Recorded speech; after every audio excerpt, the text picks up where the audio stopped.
ببین تعصب کیو داری میکشی. چی میگی دیوونه؟ من اگه دوست نداشتم که الان اینجا نبودن. گور بابای جواد من خیلی وقت خوش تموم کردم. همین روزا میام بهش. شروع شد. اینه یکی لنگه تو. الان وقتش بود هستی تا یه خون به پا نکنی ول نمی‌کنی؟ آره خوب شد دیدی.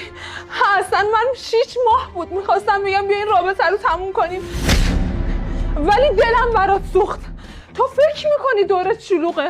اتفاقا خیلی هم بیکسی. تو چه گوی خوردی حیوون؟ کاش کور بودم این صحنه رو نمیدیدم. کسی که عاشقانه تو رو دوست داشت الان باید این فیلم رو از تو من ببینم. من میکشم.